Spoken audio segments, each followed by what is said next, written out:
Hello दोस्तों, welcome back to the channel Srishti study point. आज फिर से हाजिर हूँ इम्पॉर्टेंट एमसीक्यूज़ जो कि साइंस से रिलेटेड है। इस टाइप के क्वेश्चन आपको कॉम्पिटिटिव एग्जाम में देखने को मिलते हैं और इससे रिलेटेड 2 वीडियो चैनल पर पहले जा चुकी हैं, आप उनको देखिएगा। अगर वीडियो वो अच्छी लगे तो लाइक कीजिएगा, चैनल पर नए हों तो सब्सक्राइब कर लीजिएगा, दोस्तों में शेयर भी कर दीजिएगा। इस तरह के क्वेश्चन आपको आने वाले एग्जाम में देखने को मिलेंगे।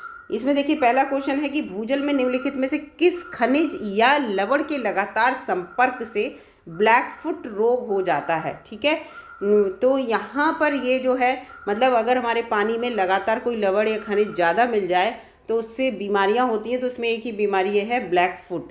ये जो होती है आर्सेनिक, अगर आर्सेनिक की मात्रा ज़्यादा हो जाती है पानी में, भूजल में, यानी कि धरती में हो जाएगा, फिर नल के द्वारा हम लोग उस पानी को निकालते हैं, यूज़ करते हैं, जानवर भी सब लोग, तो इससे क्या हो जाता है, ब्लैकफुट रोग हो जाता है अगर आर्सेनिक उस पानी में ज़्यादा है।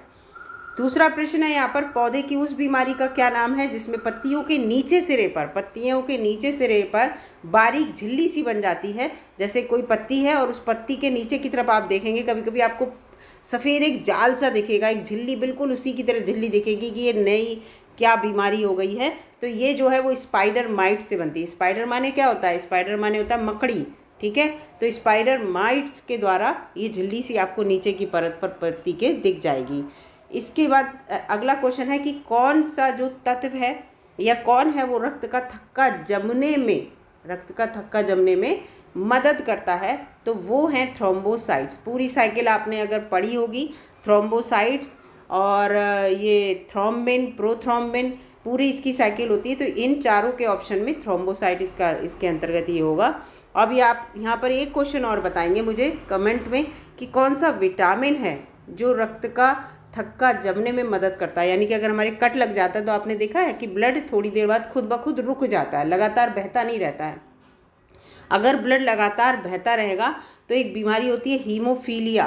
ठीक है, हीमोफीलिया जो कि जेनेटिक बीमारी होती है, वो जिनको ये बीमारी होती है उनके ब्लड अगर कहीं कट लग जाए तो थक्का नहीं जमता है। अगला यहाँ पर प्रश्न है चौथा कि निम्नलिखित में से किसके अभाव में पत्तियों में प्रकाश संश्लेषण नहीं होगा। तो आपको प्रकाश संश्लेषण की एक पूरी वीडियो चैनल पर है, उसमें मैंने सब कुछ बताया कि प्रकाश संश्लेषण के लिए क्या क्या ज़रूरत होती है। तो देखिए, क्लोरोफिल यहाँ पर बहुत इंपॉर्टेंट है। अगर क्लोरोफिल नहीं है पत्तियों में, यानी कि हरी पत्तियाँ नहीं हैं, तो वो प्रकाश संश्लेषण नहीं करेंगी। अगला यहाँ पर प्रश्न है, निम्नलिखित में से कौन सी मछली जीवित बच्चों को जन्म देती है, यानी कि विविपेरस कहते हैं। ठीक है, एक होती है ओविपेरस कंडीशन, ठीक है, एक होती है विविपेरस। अगर बायो के जो बच्चे होंगे वो समझ रहे होंगे। ओविपेरस का मतलब है वो जानवर जो अंडे देते हैं, विविपेरस जो वो जानवर जो बच्चे पैदा करते हैं। तो यहाँ पर मछलियाँ अंडे देती हैं, लेकिन कुछ मछली ऐसी होती हैं जो जीवित बच्चा देती हैं। तो इसके अकॉर्डिंग शार्क है, शार्क जो है वो जीवित बच्चे को जन्म देती है, उसे विविपेरस कहते हैं। अगला यहाँ पर है, जैविक खाद का उपयोग किस लिए किया जाता है। तो भाई मिट्टी के संशोधन, मिट्टी को सही करने के लिए किया जाता है। बीज स्टार्टर, बीज अच्छे से जमे उसके लिए। प्राकृतिक उर्वरक है जैविक खाद जो है ना, रासायनिक खाद थोड़ी है। तो ये उपरोक्त सभी इसके अंतर्गत इसका उत्तर होगा। अगला है, लिपिड क्या होते हैं। तो लिपिड फैट है, वसा है। तो लिपिड जो है कोलेस्ट्रॉल और ट्रांस फैटी एसिड प्रकार के ही लिपिड होते हैं। तभी आपने देखा होगा, कभी आप कोई चीज़ खरीदते हैं, जैसे ये बसा की या वनस्पति तेल या बच्चों की खाने की चीज़, तो वहाँ पे ट्रांस फैटी एसिड 0 दिखाता है। तो यही कहता है कि ये जो खराब बसा है वो इसमें नहीं है। अगला है, हवा के जीवन के लिए अनुकूलित जानवरों को क्या कहा जाता है। अगर हवा में जीवन के लिए जो अनुकूलित जानवर हैं, ठीक है, अनुकूलन से रिलेटेड है क्वेश्चन, तो उन्हें वॉलेट कहा जाता है। क्या कहा जाता है, वॉलेट कहा जाता है, वॉलेट। अगला है, थाइमस ग्रंथि कौन सा हार्मोन निकालेगी। थाइमस नाम से ही आप पकड़ लेंगे यहाँ पर। तो थाइमोसिन जो है देखिए, थाइमस से थाइमोसिन बना है। थाइमोसिन नामक हार्मोन का उत्पादन करती है ये थाइमस ग्लैंड जो है। अगला है, मुख गुहा किस अंग प्रणाली का घटक है। तो मुख गुहा यानी कि माउथ, हमारी जो माउथ कैविटी या ओरल कैविटी आप कह लीजिए इसे, चाहे ओरल कैविटी या माउथ। तो जो ओरल कैविटी है उसमें क्या स्टार्ट हो जाता है, उससे हम ना सांस लेते हैं और ना ही, देखिए, ना ही हमारा ब्लड सर्कुलेट होता है, ना सांस लेते हैं, ना प्रजनन होता है। क्या होता है, डाइजेशन स्टार्ट हो जाता है माउथ कैविटी से, ओरल कैविटी से। तो ये डाइजेशन के लिए, पाचन तंत्र के लिए एक घटक है, क्योंकि एमाइलेज एंजाइम जो है वो हमारी लार में होता है ना, और वो क्या, कार्बोहाइड्रेट का जो है पाचन करना शुरू कर देती है। तो यहाँ पर डाइजेशन से रिलेटेड है। फास्फोरस को पानी में रखा जाता है, क्यों? क्योंकि इसका प्रज्वलन तापमान बहुत कम है, यानी कि अगर आपने इसको पानी से बाहर निकाला तुरंत ये आग को पकड़ लेगा, तुरंत आग को पकड़ लेगा। ठीक है, तो ये है कि अगर कम तापमान में भी आग को पकड़ लेती है। ये कहते हैं फास्फोरस का मतलब ये है कि मैं आग को खा जाता हूँ, फास्फोरस का अर्थ ये होता है। तो ये यहाँ पर इसलिए इसका उत्तर ये है, प्रज्वलन तापमान बहुत कम होता है, जलने का तापमान मतलब जलने लगता है ये। निम्नलिखित में से किस प्रकार के कोयले में कार्बन की मात्रा अधिकतम होती है? सबसे अच्छा कार्बन यहाँ पर पूछा है इस क्वेश्चन के अकॉर्डिंग, तो ये एंथ्रासाइट है। एंथ्रासाइट सबसे अच्छा कार्बन होता है, इसमें कार्बन की मात्रा सबसे अच्छी अधिक होती है। लेकिन अगर आप इसे हाथ पर रखेंगे ना तो ये बिल्कुल हाथ आपका काला नहीं करता है, हाथ काला नहीं होगा इससे, ये इसकी अच्छी बात है, इसीलिए इस कोयले को सबसे अच्छा कोयला कहा जाता है। अगला है, जोड़ों में जब हमारे दर्द हो रहा है, मान ली किसी का जमाव हो जाता है, हमारे जोड़ों में सूजन आ जाती है, गठिया जैसा रोग हो जाता है, तो वो गठिया जो है वो किसके जमाव के कारण होता है? तो गठिया जो है यूरिक एसिड, जब हमारे शरीर की जहाँ भी हमारे गांठें, जैसे हमारी कोहनी में, हमारी उंगलियों में, हमारी एड़ी में, इन सब जगहों पे अगर हमारे दर्द हो रहा है छूने पर हड्डी में, तो वहाँ पर क्या है, यूरिक एसिड का जमाव हो गया है, इसी वजह से आपको गठिया जैसी बीमारी हो गई है। ठीक है, अगला यहाँ पर है कि क्लोरोफिल सूर्य प्रकाश की कौन सी तरंग दैर्ध्य को अवशोषित करता है? तो देखिए जहाँ हरा दिया है उसको बिल्कुल हटा दीजिए। देखिए हरा हरा हरा, ये इनको अवशोषित नहीं करता है। ठीक है, तो ये किसे किसे अवशोषित करता है? लाल और नीला को, पीले से कोई मतलब नहीं है, लाल और नीले को अवशोषित करता है। ठीक है, हरा क्यों नहीं? हरे को क्या करता है? परावर्तित करता है, हरे को परावर्तित करता है, और हरे को परावर्तित करने के कारण ही पत्तियां जो हैं वो कैसी दिखाई देती हैं? पत्तियां हरी दिखती हैं, इसीलिए। ठीक है, तो हरा रंग जहाँ होगा उसमें आप अवशोषित करने के उसमें नहीं देंगे।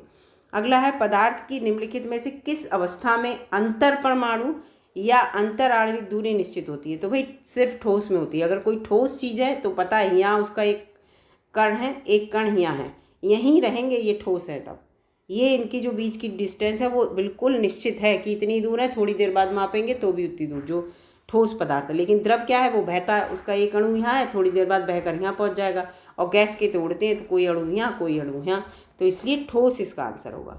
अगला है कि द्रव की एक बूंद का आकार गोलाकार क्यों होता है? कोई भी बूंद द्रव की है वो एकदम गोल कैसे हो जाती है? तो भाई पृष्ठ तनाव, सतह तनाव कह लीजिए, या पृष्ठ तनाव कह लीजिए, या सरफेस टेंशन कह लीजिए। ठीक है, सरफेस टेंशन। ये क्वेश्चन किससे है? ये क्वेश्चन है फिजिक्स से, फिजिक्स से रिलेटेड है। अगला है, निम्नलिखित में से किसका गुरुत्वाकर्षण के कारण त्वरण के मान पर प्रभाव पड़ता है? तो सभी, पृथ्वी के आकार पर भी त्वरण का, पृथ्वी की सतह की ऊंचाई, पृथ्वी की का अक्षीय घूर्णन, इन सब, तो उपरोक्त सभी इसका त्वरण के मान पर प्रभाव पड़ता है गुरुत्वाकर्षण के कारण। अब है क्विकलाइम, किसका रासायनिक नाम है? क्विकलाइम का रासायनिक नाम क्या ये है? तो कैल्शियम ऑक्साइड, CaO जो है वो क्विकलाइम का रासायनिक नाम है। और इसे क्विकलाइम क्यों कहते हैं? क्योंकि ये लाइम स्टोन, ठीक है, लाइम स्टोन से प्राप्त किया जाता है, इसीलिए इसे क्विकलाइम कहते हैं। अगला प्रश्न है, प्लेसेंटा और पेरिकार्प दोनों खाने योग्य भाग हैं। तो ये जो होते हैं वो टमाटर के होते हैं। देखिए हर पदार्थ की, मतलब हर जो खाने वाली चीज़ें हैं उनका ऐसा नहीं कि सबका एक ही चीज़ें जो है वो खाने की हों, सबकी अलग अलग चीज़ें खाने की होती हैं। ठीक है, अलग अलग चीज़ें, जैसे किसी का हम क्या खाते हैं? पेरिकार्प खाते हैं, किसी का प्लेसेंटा खाते हैं, किसी के हम जो हैं वो दल खाते हैं, है ना, किसी के दल पुंज खाते हैं, और किसी का जो है हम स्टेम खाते हैं, किसी की रूट खाते हैं, है ना, जैसे हम मूली गाजर खाएंगे वो रूट खाते हैं। स्टेम में हम क्या खाते हैं? स्टेम में हम खाते हैं प्याज खाते हैं, हम गन्ना खाते हैं, स्टेम खाते हैं। तो कौन से खाने वाली चीज़ का हम क्या भाग खाते हैं, ये उससे रिलेटेड क्वेश्चन है। तो ये टमाटर, प्लेसेंटा उसका, और पेरिकार्प जो है वो टमाटर का खाते हैं। ठीक है, आलू एक तना है, तो आलू माने क्या हुआ? हम तना खाते हैं। सेब का भी, केला, इनका सबका अलग अलग होता है, इसकी एक वीडियो मैं बिल्कुल अलग से बनाऊंगी। अगला क्वेश्चन है, विज्ञान की वह कौन सी शाखा है पक्षियों का अध्ययन जिसके अंतर्गत हम करते हैं? ये क्वेश्चन बहुत आता है, ठीक है, इस टाइप के।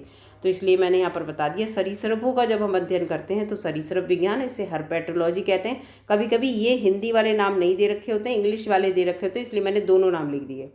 पक्षी विज्ञान को ऑर्निथोलॉजी कहते हैं। इसके अंतर्गत हम पक्षियों का अध्ययन करते हैं। ठीक है, पक्षी अगर हिंदी में लिख के आ जाएगा तो आप पकड़ ही लेंगे, तो इसलिए इंग्लिश में भी दे देते हैं। जैसे ये ऑन्कोलॉजी लिख दिया, ऐसे ही लिखा हुआ आता है, तो इस टाइप का ऑन्कोलॉजी है। फिर ये है मानव विज्ञान, फिर ऑर्थोपोलॉजी। तो फिलहाल पक्षी विज्ञान के अंतर्गत हम पक्षियों का अध्ययन करते हैं, जिसे हम ऑर्निथोलॉजी कहते हैं। अगला क्वेश्चन है, बेरी निम्नलिखित में से किसकी कमी के कारण होता है?